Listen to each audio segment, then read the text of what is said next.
Yasmin Brown. Yasmin, it's wonderful that you allowed me to join you today. Well, thank you for joining me in my studio. Thank you. And the name of your studio or business is? Spirit Dancer Designs. And when did you start Spirit Dancer Designs? About 5 years ago. Okay. And if you had to guess, how many pieces of jewelry do you think you sell in a year? I sell between 1,000 to 1,200 pieces a year. That's pretty impressive. Mm-hmm. Yeah. You're a busy lady. I am busy, yeah. What got you started? Did you study art? Did you actually go to school somewhere for jewelry making?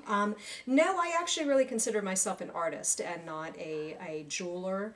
I've always had an interest in the arts. I wanted to go to art school when I left high school, but instead went the more traditional route, ended up getting my MBA in business with a concentration in finance, and did that for a while until we moved here to Pennsylvania and became a stay-at-home mom. And just started doing this because with our own personal life, me trying to go back into a traditional career was going to be too difficult with managing the kids and everything else that goes with being a mom. So I picked up a paintbrush, started painting again, and somehow paints led me to glass, and I've been doing the glass art in the basement when I can between soccer games and everything else, and sell it at some exclusive retailers and do some shows, some jewelry art shows. Can you give us an example of some of the retail outlets and the art shows that you're at?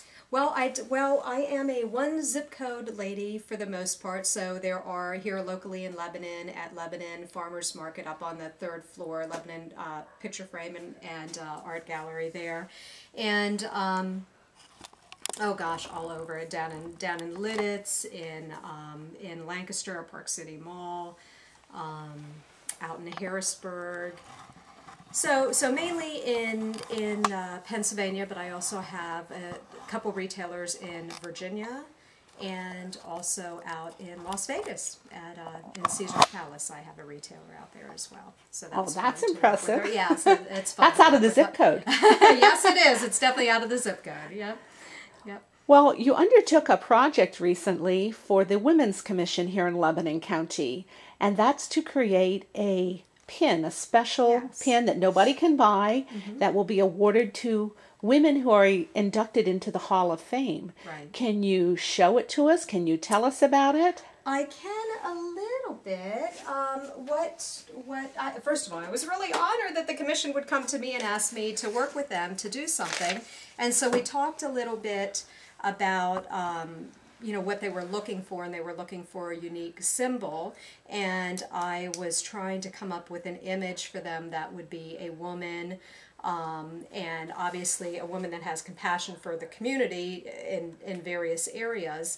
And so what I had designed for them, just freehanding it real quickly, was an open heart design, and but rather than it just being an open heart, having a picture or a head, sort of, so that you could tell that it was.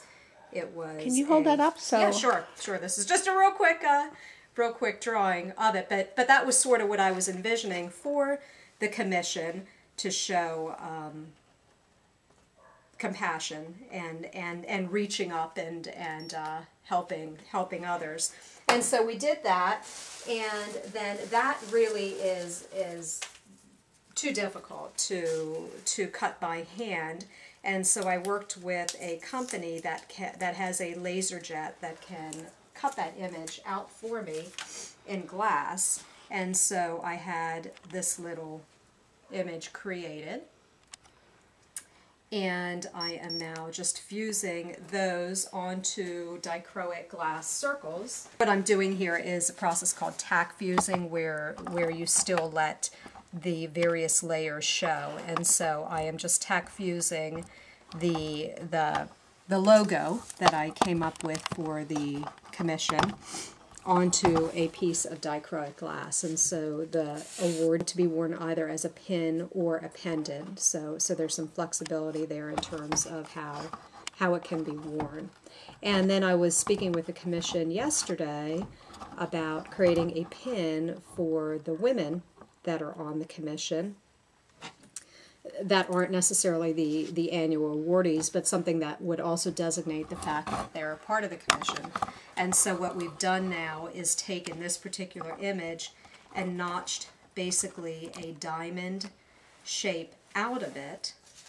So if you can imagine this image without the point at the bottom, and that will be for women that are involved in the commission to Oh, purchase. it actually makes a W. It makes then. a W. Right. Oh, I get it. Yes. How clever. Exactly. Yep. So that's what we're going to work on next, is to do that, and then also, you know, part of the beauty with that, if you think about it, is what you're taking away or what you're adding to the women that won the award is a diamond.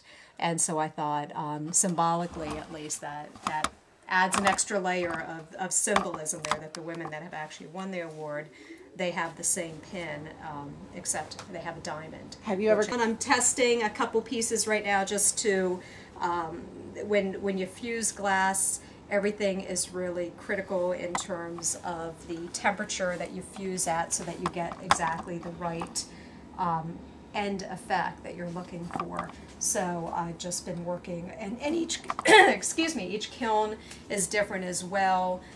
They heat up at different rates. They really have their own personalities. So I did a couple test pieces in my smaller kiln, and just ran a test piece last night in my larger kiln, just to see how that would work as well. Just to get... These are my kilns. These are glass kilns versus pottery kilns that you would use. The difference between a glass kiln and a pottery kiln is really where the heating elements are, and and obviously size-wise as well. With a pottery kiln, they're usually a lot bigger and deeper because you can stack pottery, where with a glass kiln you can only really fuse glass on one layer. So I've just been playing. This is sort of my lull in the season, so it's my time to experiment and play with the stained glass, because you can't use stained glass necessarily with typical fused glass because of something called a COE, which gets a little technical. But anyway, so I was playing with the stained glass and trying to come up with some things. So I just made a little ashtray here. This is not yet finished. This was where I was trying to mix some of the glasses together. Can you hold that up so the light sure. comes through Can it? you That's see beautiful. that? Okay. It kind of matches your shirt. Did you know that? No, I didn't, but you know, I try to please. So, yeah. So this has been my newest, latest, greatest experiment, which I really enjoyed, how the colors all mixed together. It almost looks like a peacock in the center. It does, yeah, and it is. They are my favorite colors: the blue and the green and the purple. So. So yeah, so that's fun, and I'm not quite sure what this will ultimately end up becoming, but for right now, it's just a melting pot there. Well, you're so talented, and we're very fortunate to have you in our community. Is there anything you'd like to say that I haven't asked you?